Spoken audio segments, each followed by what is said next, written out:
At 3:30 number 25, Liberty, who's 11-0, traveling to UTEP, who's 3-8. Liberty favored by 17 on CBS Sports Network.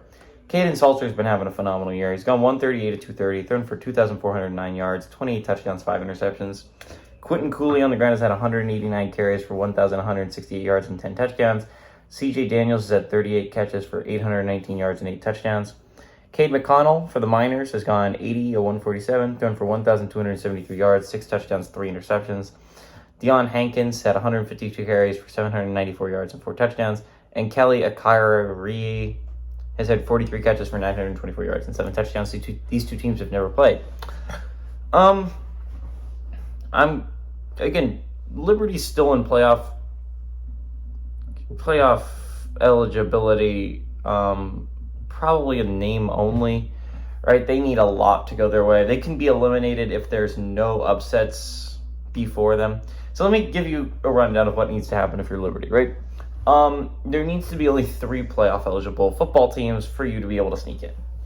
And you're looking at that and you're like, okay, there's 10 now, including me, which means you need about a 6 to be eliminated.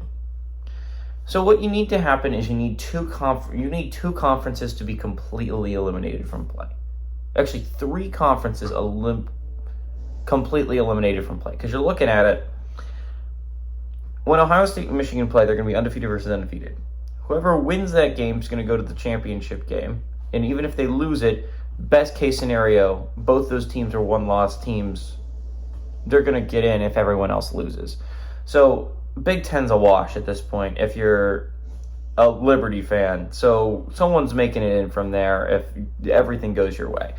So that means you need 3 of your 4 remaining conferences to be eliminated.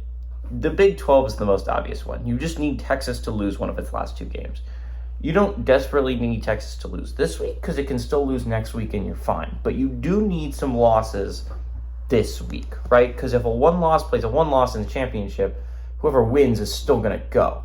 So you need a 2-loss team to be playing a 1-loss team in 2 of the remaining conferences, which you already got in the Big 12, but you need that to happen in 2 of the Pac-12, ACC, and SEC.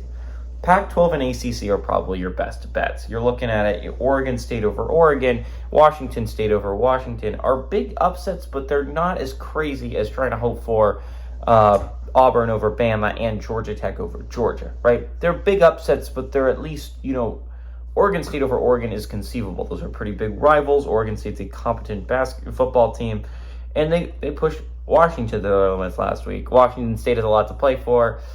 We're going to get into that game later. And then your probably best bet also is to go with the ACC, right? You need Louisville to lose to Kentucky is not crazy. Louisville's only 7-point favorites in that game. The ACC is probably your most likely for things you needed to go right. Florida State is also not insane. Florida State is playing a Florida team, has been incompetent on defense at times, all the time, but Florida has a pretty competent offense, and it's in the swamp, and Florida State is going to be without their starting quarterback. I mean, same with Florida, but there's a lot to like about the ACC side if you're looking at it from a Liberty perspective, and you need teams to be wiped out from playoff contention. But theoretically speaking, if you don't get the Kentucky over Louisville upset,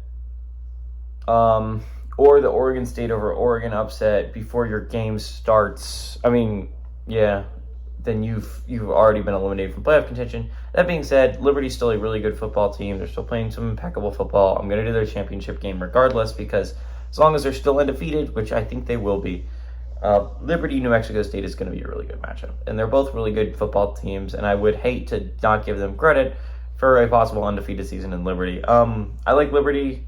UTEP's not an awful squad. They pushed Middle Tennessee State to their limits, which tends to Middle Tennessee State's not good either. Middle Tennessee State did actually give Liberty somewhat of a fight, so I wouldn't be expecting if UTEP makes this a little bit closer than you would like if you're a Liberty fan, mainly because this could also be a look-ahead game. You're looking at it, you're like, New Mexico State next week's going to be a big one. It's a chance for a little bit of a look ahead. I still think Liberty wins. I still think Liberty wins by a good amount. But I think UTEP could get the backdoor cover. Give me UTEP to cover, but Liberty to win outright.